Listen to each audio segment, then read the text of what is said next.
nomes do PDT, Jair Bolsonaro, do PSL, Geraldo Alckmin, do PSDB e Marina Silva, da Rede. Nós vamos abordar os temas que marcam cada uma das candidaturas, questionar assuntos polêmicos e tratar da viabilidade de alguns pontos dos programas de governo.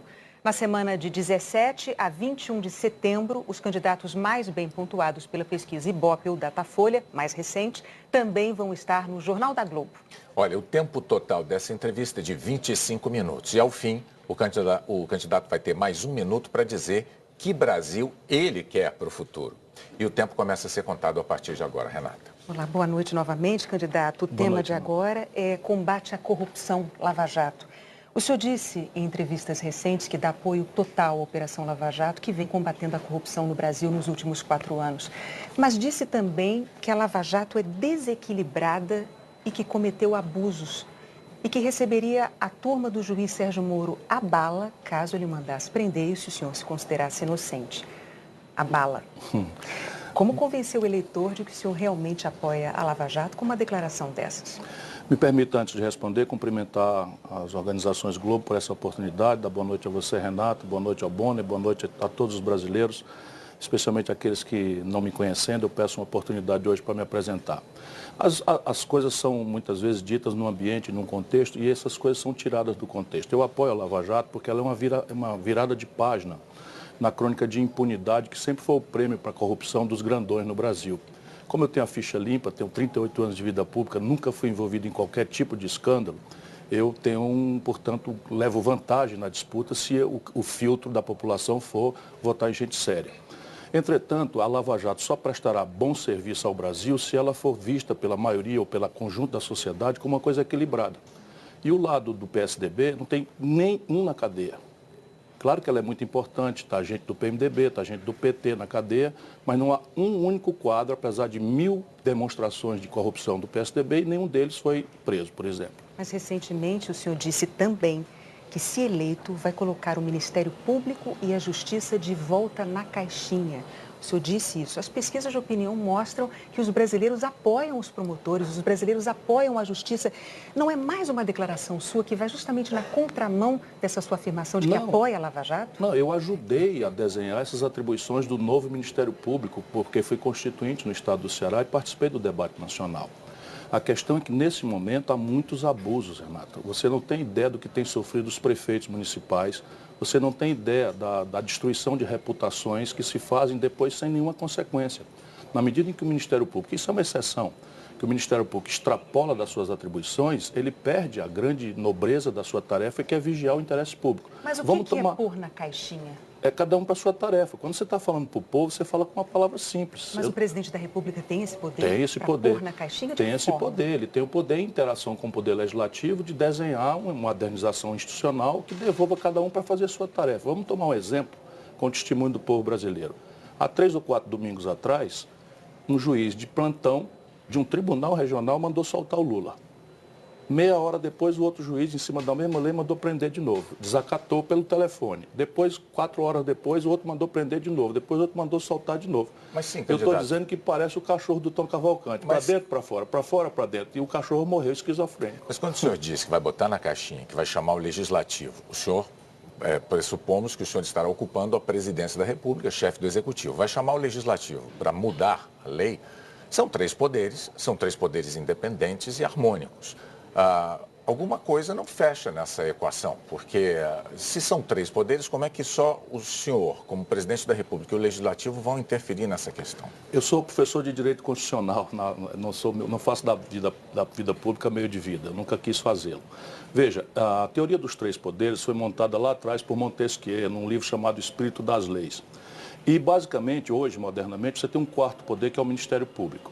Então, você tem 2 poderes que são eleitos pela população. Então, ciclicamente, a população renova o poder executivo e o poder legislativo. Na suposição, evidentemente, que tem crises como essa que nós estamos vivendo, em que há uma brutal traição da população e você tem os poderes mergulhados na corrupção e na desconfiança e na descrença do povo. E os outros 2 poderes são técnicos. Ninguém é eleito para ser juiz, nem ninguém é eleito para ser membro do Ministério Público. O que eles estão fazendo? Eles estão exercendo a política, na medida em que os 2 poderes políticos estão desmoralizados. O que só quero fazer é voltar o Brasil a poder ter paz, segurança jurídica. Porque se a lei é a mesma, não é possível um juiz mandar prender, o outro mandar soltar no mesmo dia, 4 vezes, dois para cá, 2 para lá. Isso a despeito do manifesto apoio da população brasileira, ao Ministério Público e também ao Judiciário. Mas eu gostaria de insistir ainda na questão sobre corrupção, que é um tema importantíssimo ainda hoje. O senhor, num dado momento, o senhor disse que bota a mão no fogo pelo presidente do seu partido, Carlos Lupe. O senhor disse que acusações contra ele são malévolas. O senhor disse que uma vez eleito presidente da República, Carlos Lupe ocuparia o cargo que ele quisesse no seu governo. Eu vou pedir licença nesse momento, porque eu preciso atualizar o público sobre o histórico de Carlos Lupe. E aí eu vou encaminhar a pergunta. Carlos Lupe responde a inquérito no Supremo Tribunal Federal numa investigação sobre a possível compra de apoio político para Dilma Rousseff em 2014. Carlos Lupe foi denunciado pelo delator Carlos Miranda, que o acusou de receber R$100 mil de mesadas do esquema de corrupção do ex-governador do Rio, Sérgio Cabral, do MDB. Carlos Lupe é réu por improbidade administrativa no Distrito Federal. E a Comissão de Ética da Presidência, quando o Lupe ocupava um cargo no governo de Dilma, a Comissão de Ética recomendou a demissão dele, coisa que acabou acontecendo dias depois. A minha pergunta é a seguinte: qual é a coerência de se dizer intransigente com a corrupção e, ao mesmo tempo, o senhor escolher para integrar o seu governo uma pessoa com um perfil, um histórico como esse de Carlos Lupe, para que ele ocupe o cargo que ele quiser, candidato? Desculpa, eu não escolhi ninguém para ser ministro. Eu Mas nem o senhor sequer disse fui eleito. que ele ocuparia Eu vou o cargo repetir que isso. ele quiser. Eu vou repetir, só que não é correto dizer que eu escolhi ninguém para ser ministro, porque eu tenho humildade, estou esperando o povo Estamos falando brasileiro. em termos hipotéticos, o senhor também E eu ainda não estou falando foi em termos eleito. assertivos. Né? Sim. Se eu for eleito, o Carlos Lupe terá no meu governo a posição que quiser, porque eu tenho convicção que ele é um homem de bem. Mesmo com essa ficha? A mim me surpreende, na minha opinião, essas informações não estão assentadas, porque a informação que eu tenho é que ele não responde por nenhum procedimento. Não, ele é réu. Claro. São todas checadas. Réu ele não é. Ele é réu. Réu, com certeza, ele não é. Então, eu estou surpreendido nesse momento. Eu posso, ao fim da entrevista, até Perfeitamente. depois, para não tomar o tempo dessa E entrevista. eu Ele é me réu no comprometo Distrito também, Federal. e eu me comprometo também a adicionar qualquer esclarecimento necessário no meu site, cirogomes.com.br. Diante dessa informação, ele é réu. Eu estou dizendo para o senhor, se o senhor mantenha a sua posição de oferecer a Carlos Lupe no seu governo o cargo que ele quiser. Eu não ofereci nada a ninguém. Eu espero muito humildemente ter o direito de servir ao Brasil como seu presidente. Mas o Carlos Lupe tem a minha confiança cega. Certo. Cega. Cega. Absolutamente cega. O senhor chama o presidente Michel Temer, já chamou o presidente Michel Temer de quadrilheiro. E o senhor também já disse que o presidente Michel Temer tem, no ministério dele, corruptos, embora eles não tenham sido julgados ainda. O fato é que, na cabeça de um eleitor, como é que o senhor explica a defesa que o senhor faz de uma coisa para quem é um aliado seu, como Carlos Lupe, e outra coisa para quem é um desafeto seu, como o presidente Michel Temer? Não, os valores que eu defendo são os mesmos. Deixa eu só lhe dizer uma coisa. O presidente Michel Temer, isso é uma desgraça para o nosso país, foi acusado pela Procuradoria-Geral da República e o Supremo pediu autorização 2 vezes para processá-lo. O presidente Michel Temer é uma pessoa acusada formalmente pela Procuradoria-Geral da República por corrupção. Não é o caso definitivamente do Lupe, até o segundo em que lhe falo definitivamente.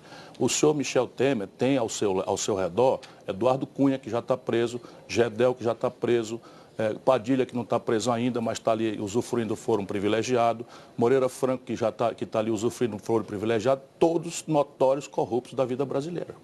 Ainda falando sobre corrupção, o senhor disse recentemente que alertou o então presidente Lula sobre corrupção na Petrobras. Isso antes da Lava Jato começar. Sobre o presidente da Transpetro, Sérgio Machado, o senhor disse que sabia quem ele era, sabia que ele estava roubando e que disse isso ao ex-presidente Lula, ao então presidente Lula, que mesmo assim manteve no cargo. O senhor afirma, mesmo dizendo isso, ou seja, Lula terminou o segundo mandato em 2010, Sérgio Machado ainda continuou no governo por mais 4 anos. Por que o senhor não fez uma denúncia tão grave como essa ao Ministério Público? Porque quem faz denúncia ao Ministério Público assume o ônus da prova. E eu, evidentemente, não tenho o ônus da prova porque não tenho acesso aos instrumentos de investigação.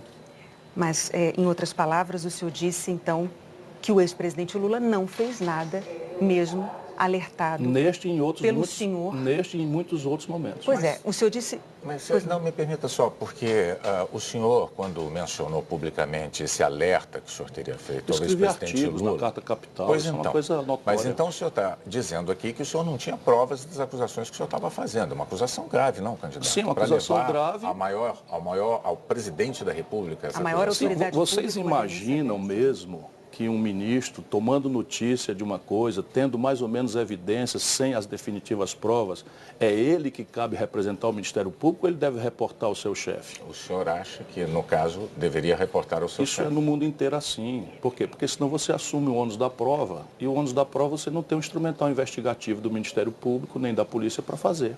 Então, como eu ia dizendo, em outras palavras, o senhor disse que o ex-presidente Lula não fez nada, mesmo alertado pelo senhor da corrupção neste caso. Mas até pouco tempo o senhor elogiava o PT e o ex-presidente Lula e só passou a fazer críticas ácidas ao ex-presidente, ao partido dele, depois que a sua tentativa de aliança falhou. Como é que esse seu comportamento combinaria justamente com o seu discurso anticorrupção? Eu não tenho que explicar a contradição da nossa brava imprensa. Eu nunca imaginei, nem ninguém colherá nenhuma declaração minha, que o PT deixasse de ter candidato próprio para me apoiar. Portanto, essa história de que eu esperava apoio do PT jamais teve fundamento na minha vida. Você não pretende unir as esquerdas? Não, eu gostaria muito de fazê-lo, mas acredito que será no segundo turno. Deixa eu só explicar, entretanto. Para mim, o Lula não é um satanás, como certos setores da imprensa e da opinião brasileira pensam. E também não é um deus, um anjo, como certos setores metidos a religiosos do PT pensam. Eu conheço o Lula há 30 anos. Ele foi um presidente que eu tive a honra de servir como ministro. E foi um presidente que fez muita coisa boa para muita gente do Brasil. E em respeito a essas pessoas, eu tenho sempre que perguntado, como estou fazendo hoje, desejando falar das minhas propostas, eu faço essa menção a ele. O Lula foi um bom presidente para o Brasil e o povo brasileiro sabe disso. Todo mundo está nos testemunhando, por mais raiva que tenha dele, sabe que 5, 6, 7 anos atrás, o Brasil estava com um poder de compra maior, o Brasil estava com condição de crédito muito maior, o Brasil estava com uma taxa de desemprego muito menor e a população mais pobre, que é por quem eu trabalho mais devotadamente, sentiu na pele as consequências de um bom governo. Da Dilma para cá, tudo isso foi perdido. Mas isso não quer dizer que a gente deva rasgar a história, nem comemorar o fato de ter o maior líder popular do país preso. Na minha opinião, pelo menos. Candidato, vamos então agora a um outro ponto que é do seu programa de governo, que também é importantíssimo, que é a questão do endividamento. Hoje o Meirelles aderiu ao programa. Sem dúvida nenhuma, é uma questão gravíssima, é uma questão que aflige milhões de brasileiros, são mais de 60 milhões de famílias com esse problema. Só que diante da gravidade do problema, o senhor veio a público e disse a seguinte frase: fique tranquilo, vou tirar o seu nome do SPC. É uma frase muito simples. E tão simples que ela não traduz a complexidade daquilo que efetivamente o senhor está pretendendo fazer com os endividados brasileiros. O senhor quer fazer um refinanciamento dessas dívidas. No projeto Brasil que eu quero, que eu imagino que o senhor já tenha visto, está no ar já há alguns meses no jornalismo da Globo, é muito frequente a presença de cidadãos brasileiros dizendo o seguinte: vote consciente. O Brasil que eu quero é o Brasil em que o cidadão, o eleitor, não troca o voto dele por uma promessa de favor de candidato nenhum. Neste ponto eu pergunto ao senhor, diante da simplicidade com que o senhor ofereceu aos brasileiros essa promessa, vou tirar seu nome do SPC, embora se trate de um refinanciamento de dívida. O que o senhor diz para esse eleitor que enxerga nessa sua forma de encaminhar a proposta uma tentativa de oferecer a ele uma troca de favores? Isso não tem nenhuma coerência com a minha prática. Eu não estou propondo isso porque sou bonzinho e quem transformou isso num hit da campanha não fui eu. Foram meus adversários que qualquer coisa que vem para pobre e para classe média ficam logo pirados. Se você não me levar a mal, eu trouxe aqui em primeira mão, não vou lhe passar, mas você pega depois para os repórteres, isso aqui é o manualzinho, como fazer, quanto custa, por onde vem o dinheiro, como é o sistema de garantia. Aqui tem como fazer. Mas esse é o ponto, candidato. Aí é que eu queria chegar. Se eu puder, é que eu não estou discutindo, veja bem, eu tenho que deixar isso bem claro, eu não estou discutindo aqui a pertinência ou não de se fazer um refinanciamento de dívidas. Não se trata disso. O que eu estou questionando, senhor, é sobre a simplicidade da formulação que o senhor fez de dizer, vou tirar o seu nome do SPC. Por quê? Porque Diante da complexidade da operação, o senhor vai depender de bancos públicos, vai depender de bancos privados, vai depender mesmo da capacidade de pagamento de quem está endividado. Será que ele vai ter a condição de pagar? Quando se soma tudo isso e se junta numa frase dizendo vou tirar seu nome do SPC, aquele cidadão endividado, eleitor, título de eleitor na mão, que ouve um candidato à presidência dizer algo desta simplicidade, poderá ser levado a acreditar que aquele candidato vai eliminar a dívida dele. Mas não é isso que o candidato vai fazer. Não. É aí que eu lhe pergunto se o senhor fica tranquilo de permitir que cidadãos eleitores possam ter essa interpretação para esse slogan fácil que traduz eu fui o governador mais popular do Brasil, o prefeito de capital mais popular do Brasil, o ministro da Fazenda entrava nos restaurantes do Rio de Janeiro debaixo de palma, não é porque fiz milagre não, é porque eu honro a minha palavra. E as coisas são simples, a palavra que eu digo não é essa, eu vou repetir aqui, eu vou ajudar a tirar seu nome do SPC. Por quê? Porque eu estudei o assunto faz um ano com especialistas. A dívida média é de 4 mil pessoas, 4 mil reais. Com o desconto que no leilão do Serasa já está acontecendo, essa dívida cai para R$ 1.200. Se eu faço um refinanciamento, tirando o juro de 500% que eles hoje são humilhados, para 10%, 12%, o banco ganha dinheiro e eu refinancio isso em 36 vezes, a prestação cai de R$ 40 por mês. Eu vou tirar o nome do povo brasileiro do SPC mesmo. O senhor disse agora há pouco que vai ajudar a tirar. Mas é claro que eu não vou, se a pessoa não quiser, eu não posso fazer. Mas aqueles que quiserem podem contar, eu vou ajudar a tirar o nome do SPC de todo mundo. Ok. Sabe por quê? Não é porque eu sou bonzinho, não. É porque eu tenho um projeto nacional de desenvolvimento que propõe respostas práticas de como reativar a economia e gerar emprego.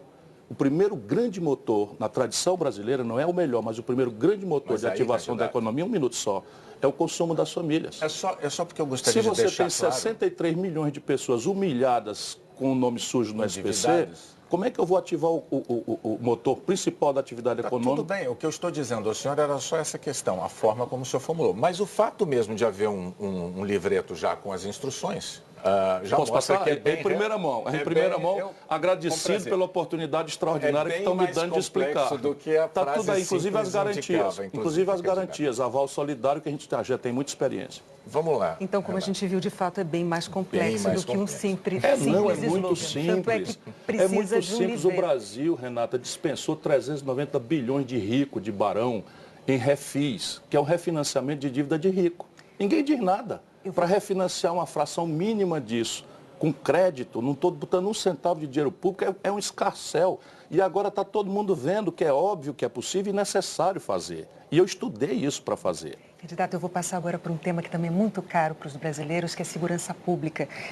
Durante o governo do seu irmão, Cid Gomes, que é seu coordenador de campanha, com quem o senhor divide ideias e projetos para o país, a violência se multiplicou no Ceará, né?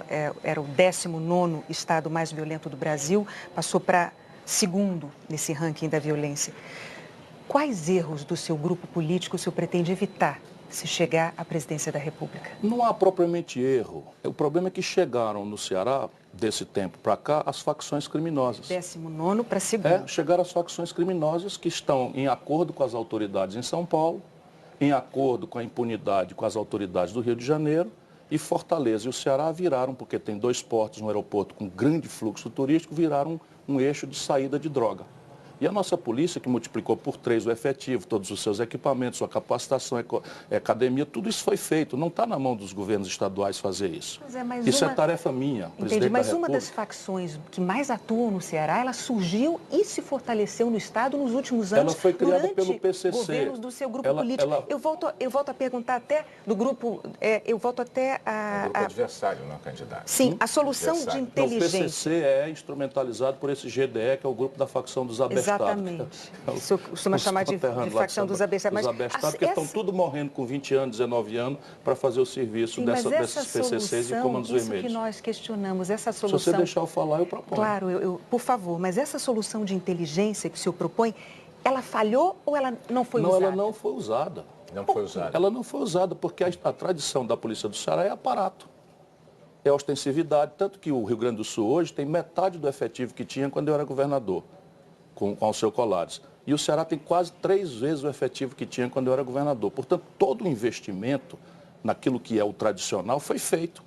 O susto lá é que a nossa polícia, evidentemente, não estava preparada para esse tipo de crime. Ou seja, candidato... Facções criminosas, só um minutinho, facções criminosas e narcotráfico só serão eficazmente combatidas com o governo federal tomando para si essa tarefa. E esse é o meu compromisso. Eu, assumindo a presidência da República, eu vou liberar metade do efetivo da Polícia Federal, que é excelente e que hoje está amarrado, carimbando papel em serviço burocrático. Mas essa federalização entra governo, sai governo, nunca sai do papel, né, É porque eu nunca fui presidente, você vai ver comigo. Candidato, vamos seguindo então com a nossa entrevista aqui para falar agora também de outro tema que é importantíssimo na política. A gente não pode ser cético, não. O Brasil está machucadíssimo. Não, por isso mesmo eu proponho que... E eu volto a dizer, eu sou um homem experiente.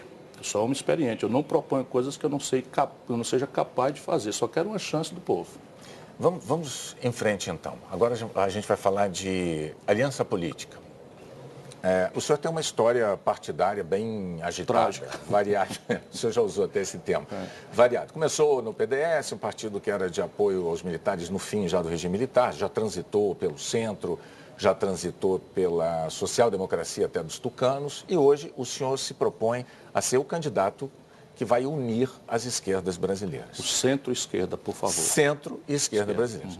No entanto... Tanto que escolhi Cátia Abreu, uma mulher extraordinária, líder da economia rural no Brasil, para ser minha vice. No centro, talvez o senhor não tenha problemas, mas pelas ideias defendidas por Cátia Abreu, fica um pouco mais, talvez, difícil e desafiador unir as esquerdas. Cátia Abreu já ganhou um apelido do Greenpeace, era Miss Desmatamento. A Cátia Abreu, por exemplo, defende teses que não são muito caras são o oposto das teses caras defendidas pela esquerda.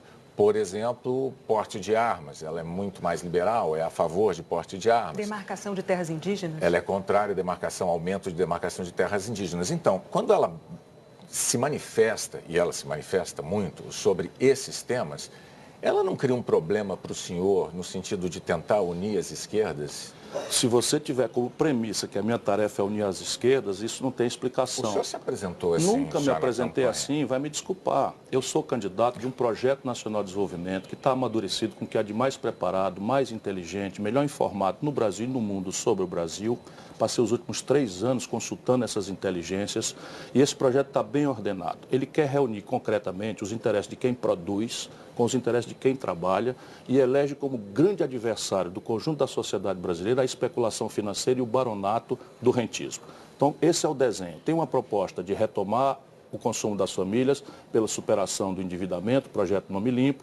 Tem um programa para restaurar o investimento do empresariado, que também está colapsado, através da descartelização do sistema financeiro, que opera hoje tudo combinado, cobrando as taxas de juros mais imorais, destruindo o tecido. 13 mil indústrias foram fechadas no Brasil do desmonte do governo Dilma para cá. 220 mil lojas dos últimos anos para cá, dos últimos 3 anos, foram fechadas. Isso nos traz a 13 milhões e 700 mil desempregados, 32 milhões de pessoas absolutamente entregues a viver de bico, 63 milhões humilhados com SPC. Consertar a conta pública é outra grande, específica e detalhada tarefa que está no meu programa de governo. Candidato. E uma retomada da industrialização que o Brasil está destruindo. Candidato, então, esse conjunto de providências precisa unir os interesses práticos de quem produz, e a Cátia Abreu vem para cá, não é porque é igual a minha, é porque é diferente. A Cátia Abreu vem porque é mulher, séria, trabalhadora, vem de uma vida linda. Aos 25 anos ficou viúva, com um filho na barriga e 2 na mão. E a coerência em ter Cátia Abreu na sua chapa?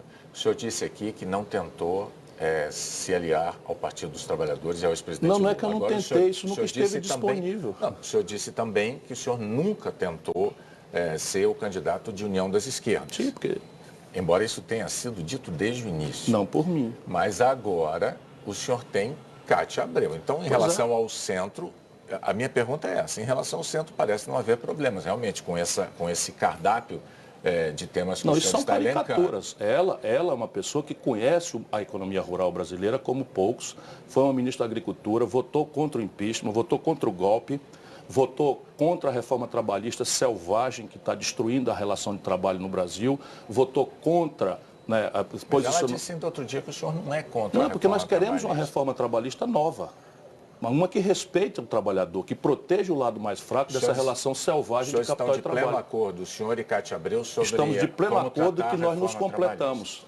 Estamos de pleno acordo que nós nos completamos. Então não há incoerência a Veja, seu ver, parece né, o Lula com o Zé Alencar, Bonner? Não parece o Lula com o Zé Alencar? O Lula é uma pessoa reconhecidamente de esquerda, o Zé Alencar é um homem que foi acusado de... Foi a sua inspiração para buscar o apoio de Não, Cátia isso é a Abreu? realidade brasileira. Nós precisamos encerrar essa luta odienta que está transformando em violência entre coxinhas e mortadelas. O Brasil não aguenta mais isso. Nossa nação está indo para o brejo.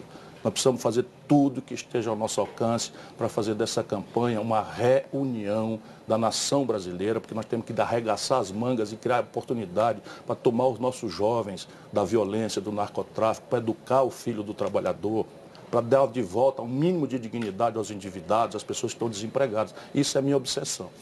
Vamos agora falar de um outro tema bastante importante para o país, que é a governabilidade, a capacidade de fazer alianças. O senhor costuma relembrar a sua experiência como prefeito, governador, deputado, para se mostrar ao eleitor como um político experiente. Mas na campanha nós assistimos justamente à sua dificuldade em fazer alianças, dificuldade essa que alguns analistas políticos atribuem a uma pouca habilidade em negociar. Tanto é que o seu partido não conseguiu um vice de um outro partido, formou uma chapa única, né, com a sua vice só do seu partido, o senhor se coligou com o Avante, um partido minúsculo. O que o senhor pretende mudar, se eleito, para conseguir negociar projetos importantes para o país no Congresso? O presidencialismo brasileiro traz essa semente desse impasse, para mim e para qualquer um. Não por acaso o líder das pesquisas sem o Lula é o Bolsonaro, também está isolado. A Marina, que está ali logo junto comigo no segundo ou terceiro lugar, também pegou um partido pequeno. Por quê? Porque as estruturas, os mecanismos tradicionais, essa confrontação do PSDB com o PT e toda a ferramentaria de poder, de grana, de ladroeira que eles manipulam, é muito poderosa. Agora, eu mostro para a população que eu não sou uma pessoa que chegou ontem e que não sabe manejar essas coisas. E aí, como é que eu estou propondo? Como é que o senhor vai convencer justamente o eleitor que agora, depois de eleito, o senhor vai conseguir manejar? São 3 providências e um fusível. Primeira providência, propor antes. Um fusível, para desativar esse curto-circuito. Primeiro, propor antes. Levar as bordoadas, enfim, propor com grande clareza. Se você olhar, sou eu que estou propondo imposto para os mais ricos, sou eu que estou propondo descartelizar, ou seja, acabar com o combinemos de juros dos bancos. Por quê? Porque eu sei que isso vai me levar a levar muita pancada. Se eu escapar, escapo eu e a ideia. Então, nós damos um conteúdo plebiscitário à eleição e não um fulano de tal, caudilismo, está virando até religião no Brasil, esse negócio que está acontecendo aí. Segundo, propor na primeira hora. Todos os presidentes têm poderes quase imperiais nos 6 primeiros meses. Então, eu vou propor na primeira hora durante 6 meses, para tirar o medo, né, mediar os conflitos, trazer a universidade, a legislação internacional comparada. Enfim, está tudo bem proposto. Terceiro, redesenhar o entendimento fiscal brasileiro, ou seja, consertar as contas públicas, em troca de um redesenho do Pacto Federativo. Hoje os estados estão quebrados, os municípios estão quebrados. Veja o Rio de Janeiro, veja o Rio Grande do Sul, veja Minas Gerais, que são só a ponta do iceberg de um dizimado condição de operar dos estados. Então, se você trocar, o centro de gravidade do Brasil na política não está em Brasília, está na federação. E o fusível, chamar o povo para votar. Persistir o impasse, plebiscitos e referendos. Candidato, nosso tempo está chegando ao fim. Agora eu vou pedir, passou rápido, eu vou pedir ao senhor então que diga aos eleitores, telespectadores brasileiros, qual é o Brasil que o senhor quer para o futuro. Um minuto. Eu quero um Brasil em que todos possamos viver pela dignidade do suor do nosso rosto, que toda mãe e todo pai possa ter o filho guardado numa escola em tempo integral, protegido das ameaças da rua, um país em que a política não seja o signo da corrupção, da ladroeira e do privilégio. E eu me preparei para isso. Eu sonho a vida inteira em servir ao Brasil, nunca me interessei por dinheiro, não tenho interesses práticos nem pragmáticos, me dediquei a vida inteira a construir esse projeto. E eu peço a Deus que abençoe essa grande nação e que ela possa escolher na hora própria o seu futuro presidente. Candidato Ciro Gomes, muito obrigado pela sua presença aqui, esclarecendo as questões todas do Jornal Nacional. Eu quero dizer também ao público em casa que os 27 minutos da entrevista propriamente dita serão replicados ao longo da semana com os demais candidatos, porque esse foi o tempo da entrevista inicial. Agradeço ao senhor mais uma vez. A seguir, as atividades de campanha de outros candidatos à presidência da República.